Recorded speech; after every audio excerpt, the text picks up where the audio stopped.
Yeah, hi everyone. This is how I went this round. 2,237, top 16%, mid average, round rank 26,226, which therefore my ranking has increased. It's gone up 6,239, and my season rank is just under 24,000. Look, we're heading in the right direction. There's a few concerns that are a bit luck based and things which I could have, you know, taken a gamble on. So we'll start off with my team here. Yeah, 6 out of 8 leagues, should have been 7. If it wasn't for Cripps.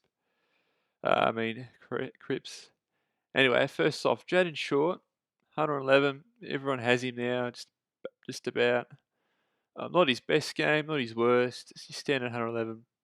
Seems to be fairly consistent, more than any other defender at the moment. I think McGovern's up there too, but I think that's more of a short-term solution. Jack Crisp, yeah, excellent score. Look, he's been a bit of a roller coaster so far. He's had a couple 100s, and then he's gone down below a 90. So look, I'll still hold on to him for now. An average 101's okay. You probably want about 105 or 110. But look, we'll have to see how he continues to go forward. But I'm not going to trade him out. Not after that. West Coast killed West Coast the second half. Fortunately, they didn't get the chocolates, Collingwood. That was Collingwood have other problems. Anyway, yeah. Jordan Ridley, 74, disappointing. Had a terrible second half. First half. It was actually alright in the second half. Just don't think the game suited him particularly well. Thought the game was too fast paced for him. Adelaide were just getting the ball to ground and just defending was terrible today. Lucky we got the win. Should have won by more goals, to be honest. Anyway, we got the win. Hopefully Ridley will bounce back. There's probably a little bit of concerns about Ridley if he's a top 6 defender. I'm not going to trade him out because probably got other problems now due to Cripps. But we'll just have to hold on to him for now. He might bounce back. Just needs to be a bit more consistent, which I reckon that's his problem. George Stewart, look, he's probably the pick of the season at the moment. Never thought of this. Never seen this coming. Wish I started in round 1. Fortunately, I didn't, because it's really set me back round 1. Would be much higher in the ranks if I was. I did start with him, but look, yeah, great score from him, 120. Seemed very consistent. More consistent than any of the players in my back line at the moment. Jack Bauer, despite Carlton losing as well, which is kind of surprising. Jack Bowie, 47, disappointing from him. He might even be out of my team this week. Only in for a couple of weeks, so a little disappointing. I was hoping he can stick around for a few more weeks because now his break even's going to be high, and you're not really going to generate cash. You might even lose cash if he has another bad game. So 47 is not good enough. I don't think the game style didn't really suit him that well.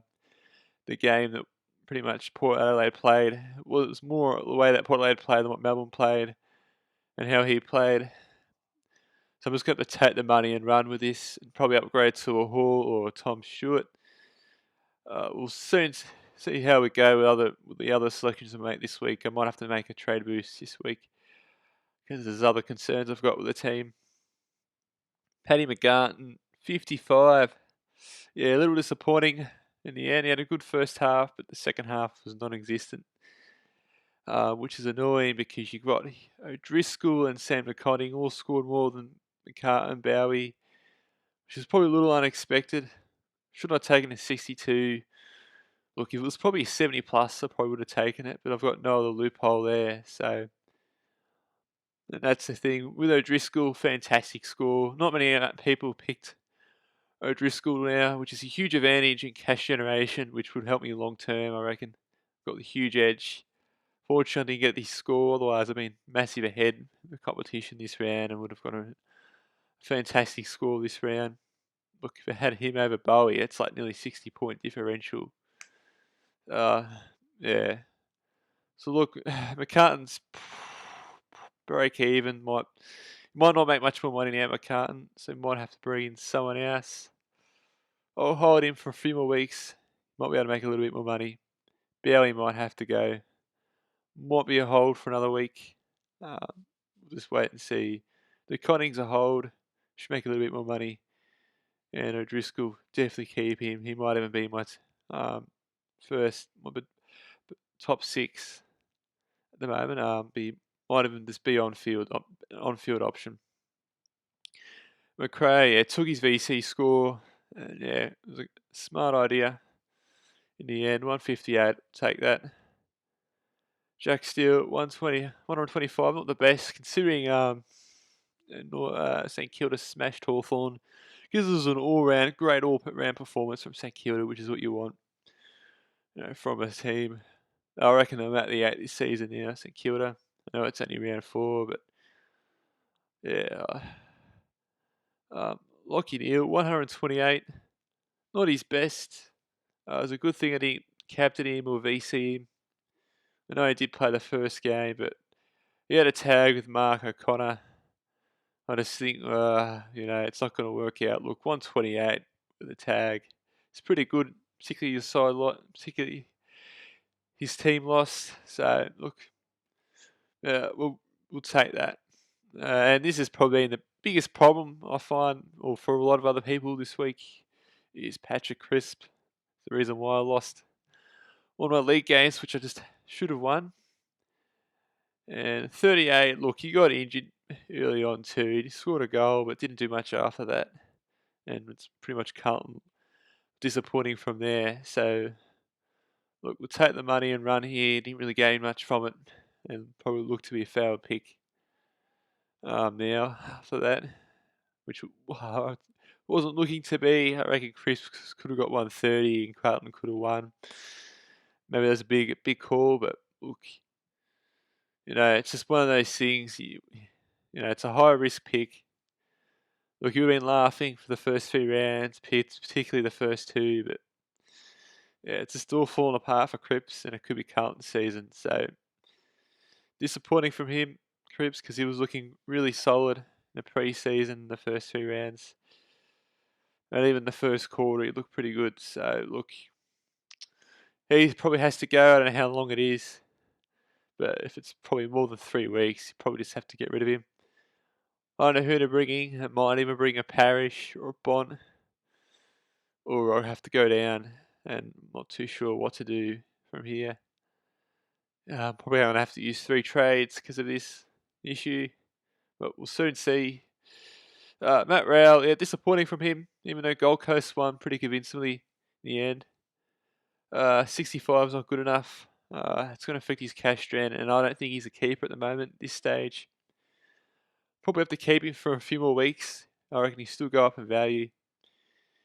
60, yeah, it's a bit tough ask. I don't know. He had a slow start to the game too. First quarter was crap. If he had a better first quarter, could have been an 80 or 90, and that would have been, somewhat solid. But yeah, everyone's got Rowell, but not everyone, but most people. Play another guy and have Rowell this week, which is kind of strange. How do you have not Rowell and Crisp? It's beyond me, but yeah, look. We'll just have to wait and see with Rowell. He'll bounce back, I reckon. He's a tough nut. Warren Francis, yeah, good score from him, but it was disappointing last quarter. I reckon should have at least gone over the ton. 110 looked to be on the cards. Just like North Melbourne, they faded a bit towards the end there. He could almost won in the game and probably could have got 100 and maybe even 105 if he got that that little boost you get if you do a clutch moment. Almost won his side a game. So look, he's only played a few games, not going to have a go at him. 93. We'll take that. His price has increased. Nick Dacos, 125. Excellent score from him. What can you say? Had Crisp and Dacos from Collingwood, 2 of the better players. And look, Great score from him. That's all I'm going to say. Josh Ward, disappointing, and I should have picked Nash. I should have traded Nash in a few weeks ago. I was on the fence about it, but look, I thought Ward would bounce back, and he just hasn't. He's only really played all right in those preseason games and hasn't even gone above 60. Just failed picks so far, and I don't even know if he'll break even next week. He's only made a little bit of money, so I don't know what to do with Ward. I just have to probably hold him. Should have gone Nash instead. He was a more mature age, which is a few years older, I think. Then he's at a new club. So look, yeah, I don't know. Well, disappointing with him. Could have, like I said with Nash, have that advantage over everyone, but it's probably another big concern with this side. I think we just have to hold Ward. Unless there's another midfielder we can bring in, another cash generation midfielder to bring in. Stevens didn't play, which is another problem. At least Ward's getting games. Hopefully Stevens comes in next week. Wish he played against North because North Melbourne were a weak side, although they almost won. So it's a bit of points opportunity miss with Stevens. I mean, he played the Bulldogs. I mean, gosh. Anyway, I mean, yeah, 23. I know that was disappointing, but I mean, hope he plays next week. Otherwise, there's a bit of concerns with this pick. With both of these two picks, you could have gone with an ace and you would have been ahead of the game. We've got McDonald here. Look, he's made a bit of money, a bit more than Ward, but 23 is not good enough. And I've got huge concerns with this midfield bench. It's just killing me, to be honest. It's probably the biggest problem I have with this team at the moment, to be honest. There's huge problems. Should have probably put Rochelle and O'Driscoll at least in the midfield, because just the midfield bench is just absolutely shocking. I just don't like it. Howe scored more than even Ward. In fact, he's almost got a higher average than Ward. Gosh, considering he's a lot cheaper. He's probably even made more money than Ward Howe. I don't know if he can keep his spot with a lot of the West Coast midfielders coming back in. So look, he'll be either used as a loophole or as an emergency option. I don't know. This midfield bench is just shocking. I wish I picked Nash now. It's a stupid idea not trading him with Ward. In terms of the rucks, very happy with Gawn's performance. If you got rid of Gawn, you'd be kicking yourself. This is why I back Gawn, because, what's his name went off. I think Lysette.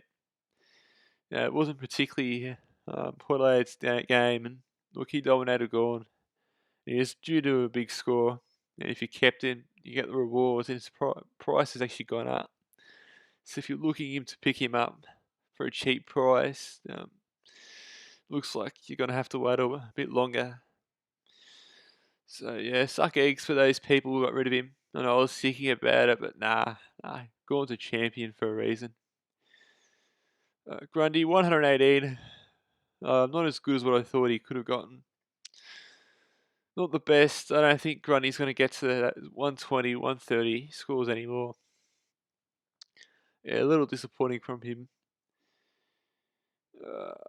And then we got Dixon, Hugh Dixon, outstanding from him, 96. And he looks to be, I'm not too sure if he keeps his spot, but hopefully he does after that performance, and looks to be making a lot more money now. So, look, if he can keep his spot and get a few decent games in, this is great. This is better than I thought.